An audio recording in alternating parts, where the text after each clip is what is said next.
అందరికీ నమస్కారం అండి.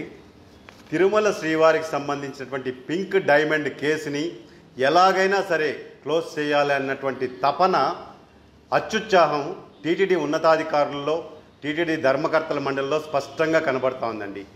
ఎందుకంటే ఫిబ్రవరిలో జరిగినటువంటి ధర్మకర్తల మండలి సమావేశంలో ఈ కేసుని ఉపసంహరించుకుంటాము అని చెప్పని టీటీడీ తరపున లాయర్లే కోర్టులో 10th ADJ కోర్టులో పిటిషన్ వేశారు.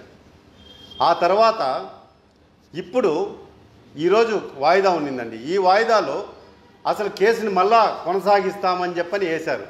ఈ మధ్యలో ఈ 6 నెలల కాలంలో టీటీడీ కేసుని ఉపసంహరించుకుంటా ఉంది అన్నటువంటి విషయం కోట్లాది మంది శ్రీవారి భక్తులకు తెలిసి పెద్ద ఎత్తున ఆందోళన కార్యక్రమాలు, నిరసన కార్యక్రమాలు పత్రికాముఖంగా టీటీడీని హెచ్చరించడంతో వెనక్కి తగ్గి ఈరోజు మేము మళ్ళా కేసును కొనసాగిస్తామని చెప్పని ఈరోజు పిటిషన్ ఫైల్ చేశారండి కోర్టులో.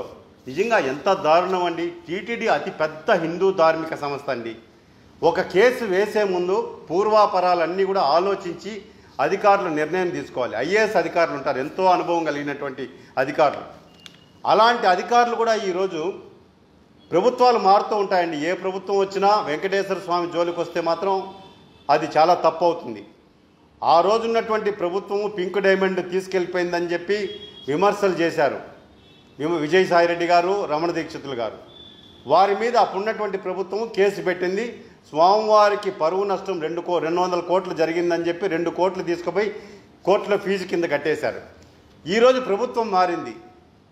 ఈరోజు ఉన్నటువంటి ఆ విమర్శ చేసినటువంటి వాళ్ళని ఆ కేసు నుంచి తప్పించేందుకు ఎంత తాపత్రయపడుతున్నారండి. మరి వెంకటేశ్వర స్వామి పరువుకి సంబంధించి 200 కోట్లు, ఆ 2 కోట్లకి ఎవరు జవాబుదారీతనంగా వ్యవహరిస్తారండి? 2018లో మీరు తీసుకుపోయి 2 కోట్ల రూపాయలు ఫీజు కట్టారు. ఈ రోజుకి కూడా ఎంత వడ్డీ నష్టం అండి వెంకటేశ్వర స్వామికి. ప్రతిష్ట ఎంత దెబ్బతినిందండి. భక్తుల మనోభావాలు ఎంత కించపరిచారండి. కోట్లాది మంది హిందువుల మనోభావాలు గాయపరిచారు. పింక్ డైమండ్ ఉందా లేదా అన్నటువంటి విషయం కోర్టులో తేలనివ్వండి. ఎందుకు మీకు అంత ఆతృత?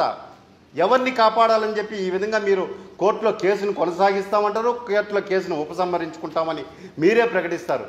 టీటీడీ ప్రతిష్ట గురించి దయచేసి ఆలోచించండి. ఈరోజు అధికార బలంతో కోర్టులో నుంచి కేసులను తప్పించవచ్చేమో కానీ వెంకటేశ్వర స్వామి కోర్టులో మాత్రం ఎవ్వరూ తప్పించుకోలేరండి. ఇది అక్షర సత్యం. రేపు వడ్డీతో సహా వెంకటేశ్వర స్వామి వసూలు చేసుకుంటాడు. ఆ 2 కోట్లకి ఎవరు ప్రతిష్టని బజారు పాలు చేశారు, ఎవరు వెంకటేశ్వర స్వామిని అడ్డంగా పెట్టుకొని రాజకీయాలు చేశారన్నది వెంకటేశ్వర స్వామి కోర్టులో అన్న తేలుతుంది. వాస్తవాలు రేపు ఖచ్చితంగా భక్తులకు తెలుస్తాయి. ఈ లోపల మీరు అత్యుత్సాహం చూపడం పక్కన పెట్టండి, యథావిధిగా కేసును కొనసాగించండి అని నేను ఒక భక్తుడిగా టీటీడీ ఉన్నతాధికారులకి, ధర్మకర్తల మండలికి విజ్ఞప్తి చేస్తున్నానండి. ఓం నమో వెంకటేశాయ గోవింద.